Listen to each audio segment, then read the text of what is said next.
Good afternoon. I know many of us have had a long night, and I want to start by thanking all of our election judges and election clerks for their work during Election Day. I also would like to thank my election staff in Central Count for working around the clock to finish last night's results. I am also extremely grateful to the constables and sheriff's officers for their support and help throughout the night. Yesterday, 231,419 voters in Harris County cast their ballot utilizing the new countywide polling place program. We exceeded the 2015 Election Day voter turnout numbers. Democracy works best when everyone is involved, and the ability to choose a convenient polling location means no voter was turned away for being at the wrong location. I do understand that once the polls closed, many of you were frustrated about the timing of the results. And I know the recent changes can be confusing. So I'm here today to talk about what the process looked like for our office and how we can address it moving forward.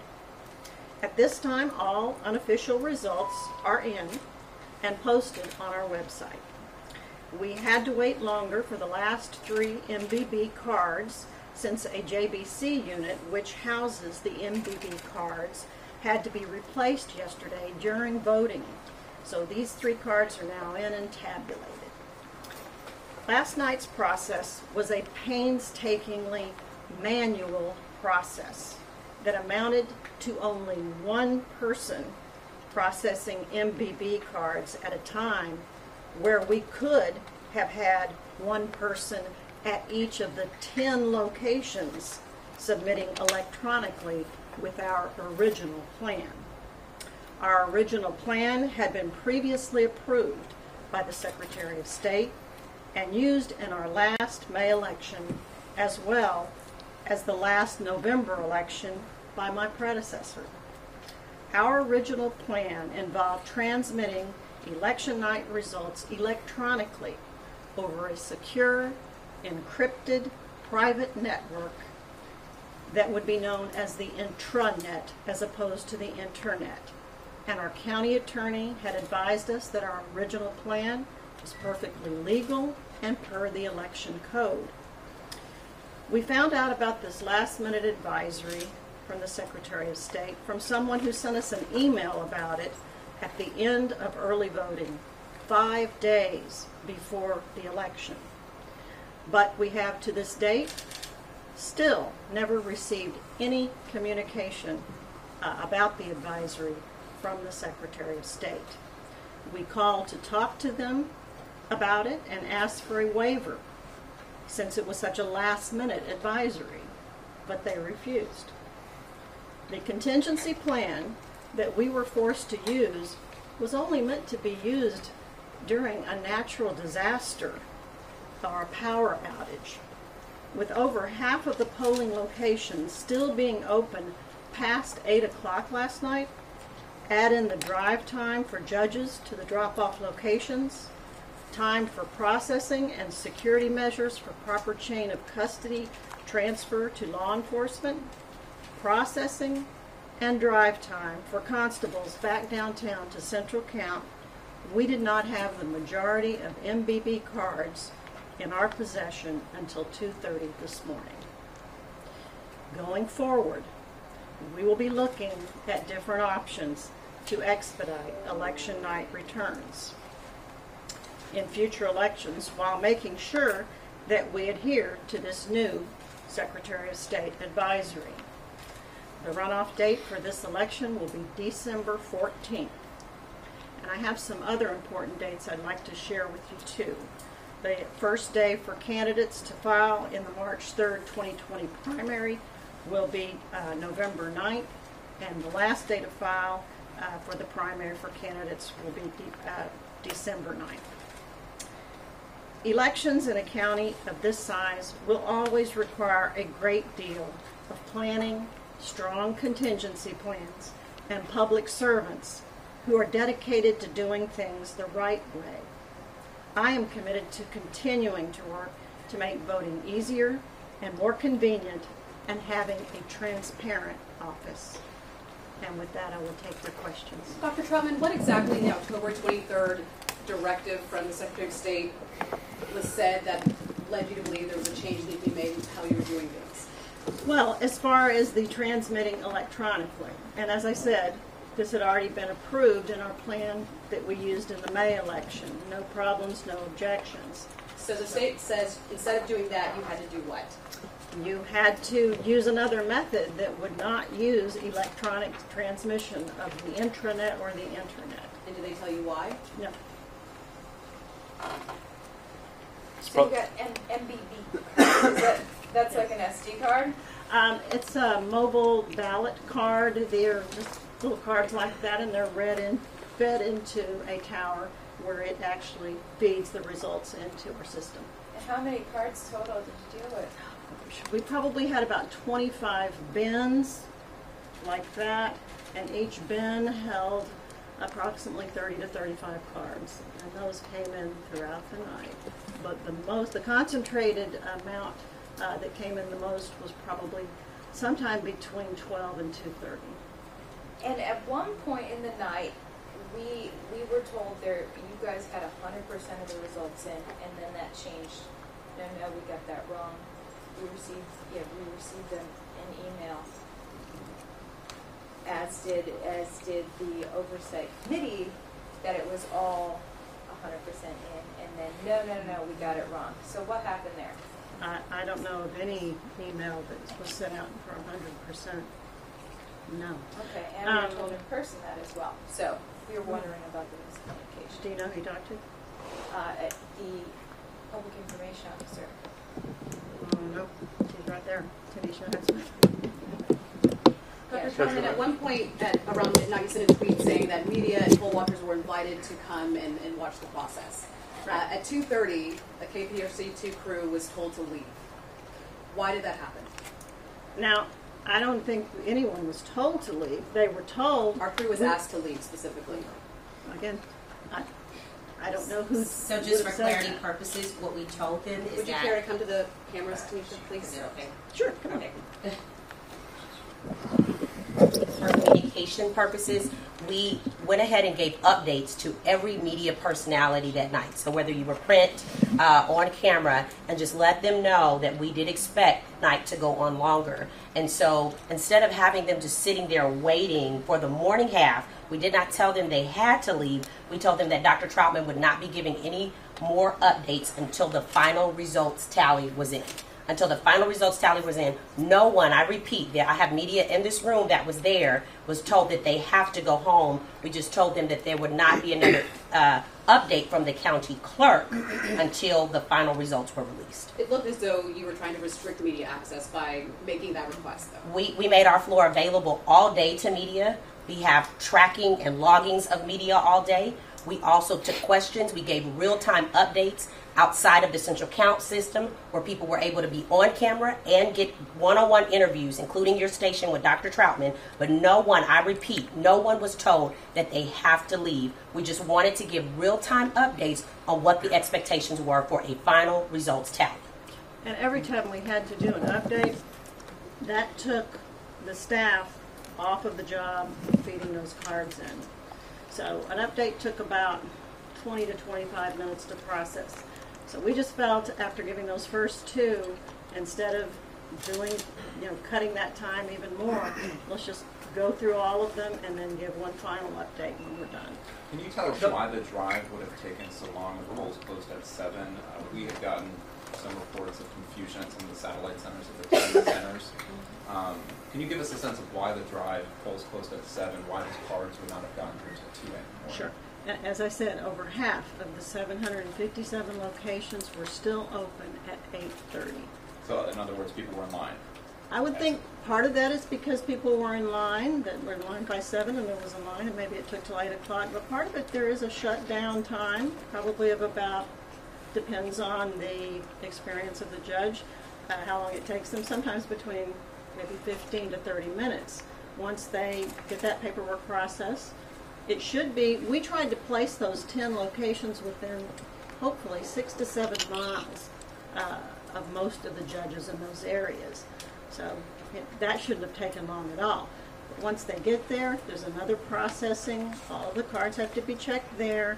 There has to be a chain of custody transfer between the people at the drop-off location and the law enforcement officers. That does take some time. Then, depending on where the site was situated, the drive back downtown, that could easily take time. Dr. Troutman, probably the top question we're getting from our viewers is why did the Secretary of State do this? Can you talk about any conversations that you've had either with the Secretary of State or the staff there and what they've told you as far as why they made this change? I've not spoken directly with him. Our Director of Elections, Michael Wynn, has, but no answers whatsoever. When was that? We asked for the waiver before the election day. Once we saw that last Thursday, we said, what's going on? Why so late? They said, well, this is the law.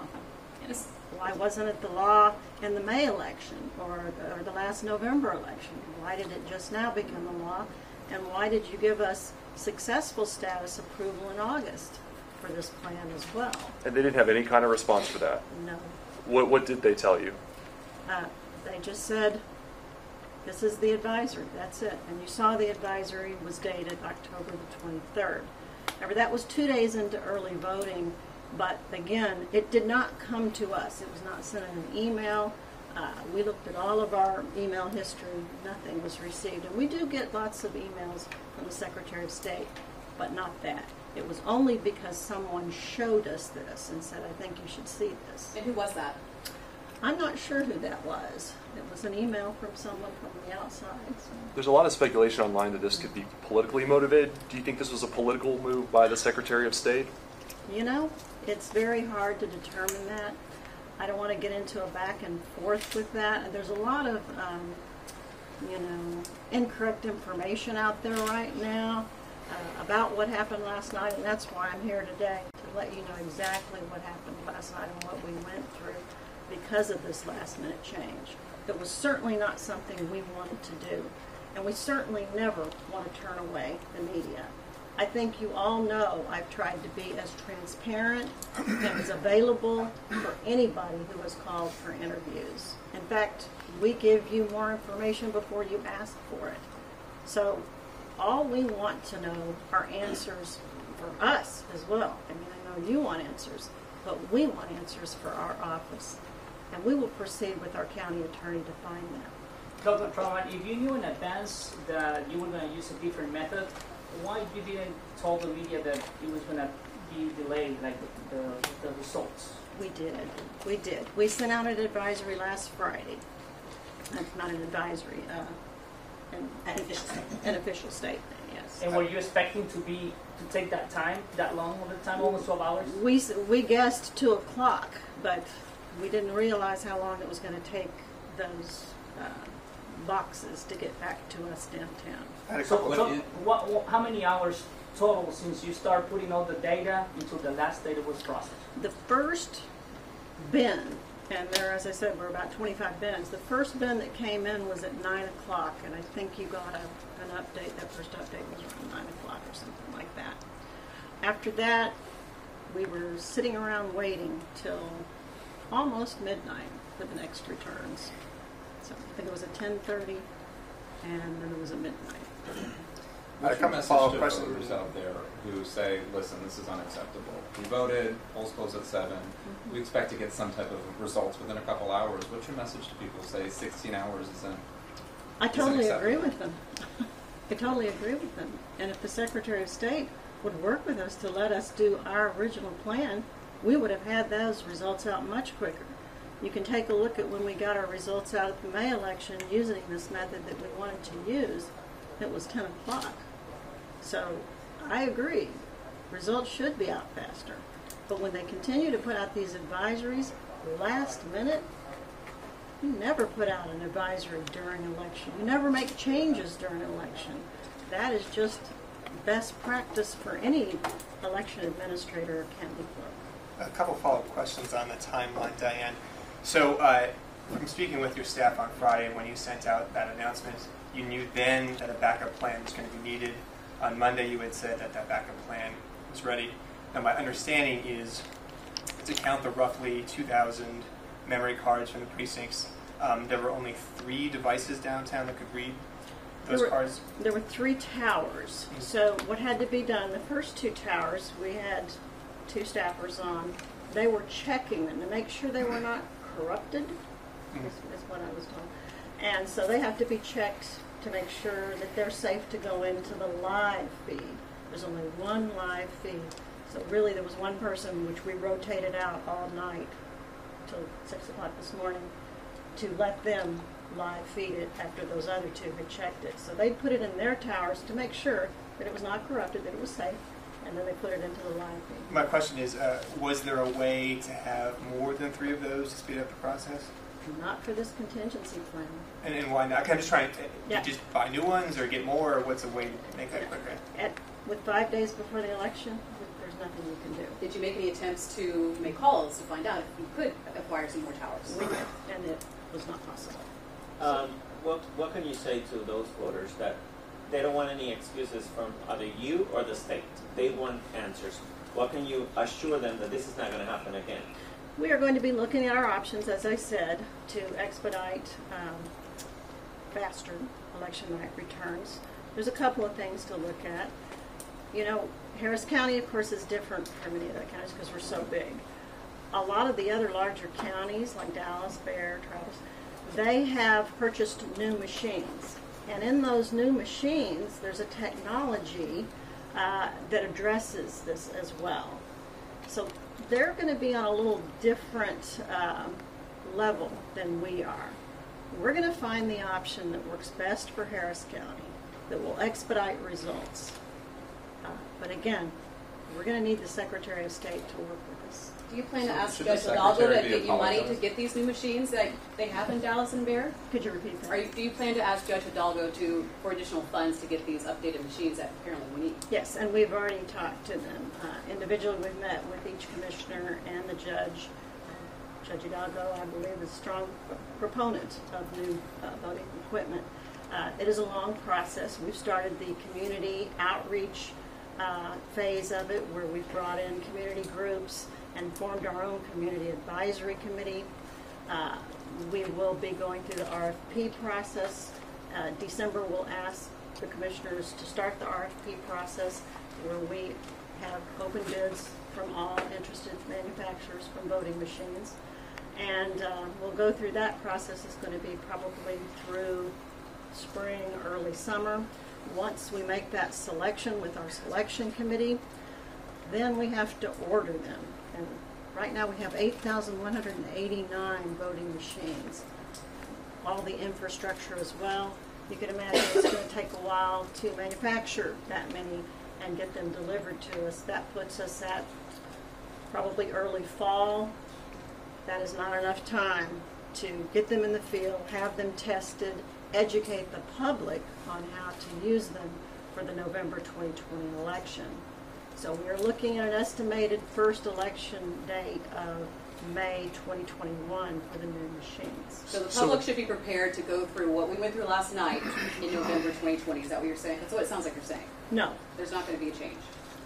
no, that is not what I'm saying. The Secretary of State rules will still be in place, right? But there are other ways, now that we know, now that we have that information from the Secretary of State, we can address it and find the option that's going to be best to bring faster results. What are some other options besides the machines that you could do to expedite things? I've heard of several different ones. I don't really want to say any at this time until we've explored more of them. I think there is something called a duplicator machine, but at this point we're going to look at all options available before we make our choice. Are you guys expecting to use the same system for the runoff election? The same voting machines? The same voting machine and the same... Yes, the same voting machines we will be using, yes. Most likely through the presidential election. But the same election night reporting process will be different. Can I follow up on Zach's question? So, if you had been able to use the satellite locations, are there live feeds at these satellite locations?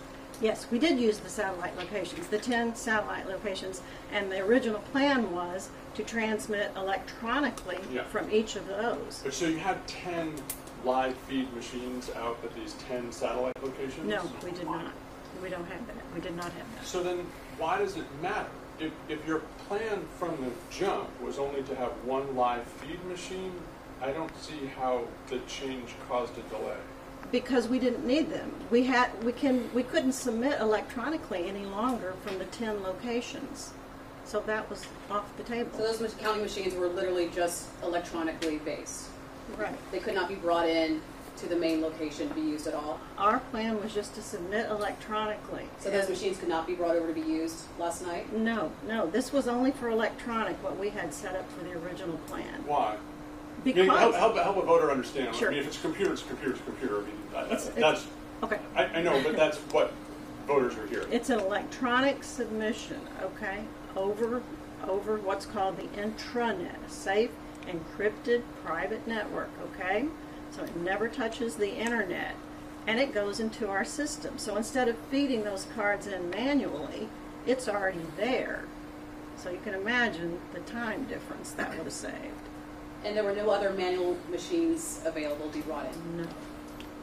So the Harris County literally has one? No. Well, for this contingency plan, yes, but we never expected to have to use this contingency plan. We thought because the Secretary of State had allowed us to do it in May, and they allowed my predecessor to do it in November, that there was no problem with it. If we had had even a couple of weeks, then maybe we could have purchased new equipment, new machinery, whatever we needed to expedite those results. Why do you think the Secretary of State did? I'm telling, I do have another, what are we doing? So, Why do you think the Secretary of State did? I wish I knew. I think you do. I think you have a suspicion, right? It would seem to be some kind of political pressure was put on them to backtrack everything they had told us. And political pressure towards what end? I have no idea. Oh, come on. You answer that if you want to, but I have no idea. I'm not the And one I that said don't. it's political pressure. Do you think this is a I'm Republican not effort to make a interested. Democrat I'm not clerk look bad? interested in getting into a political back and forth. That's not what this meeting here today is about. And that is a question for the Secretary of State. You might ask them. Do you think this method was more secure rather than sending this over the airwaves? The method we used last night? Yes. It was the best contingency plan we could come up with 5 days' notice. But no, I believe that our original plan was completely safe. Our IT department did, our Universal Services County IT department did, as well as our county attorneys. It's a presidential election next year, huge turnout. It would be safe to say you guys have a lot of figuring out to do before then? We do, but first we're going to look at this runoff, and we're going to get faster results, and we'll use a different plan. It will not be the contingency plan we used last night. I have one quick additional technical question, and thank you because this is complicated and I understand. I did call Stan earlier today because you had said in your announcement overnight that you're using the same reporting system or wanted to that Stan used last November. He told me, no, that's not true. We had used a phone modem system to report those from the outside downtown, and you're using... It was you an wanted to electronic submission, So- regardless. So you think that's the same thing? It's pretty close to the same thing, yes. And I can tell you that all of his staff that are still here said that he did the same thing. So I'm going by that.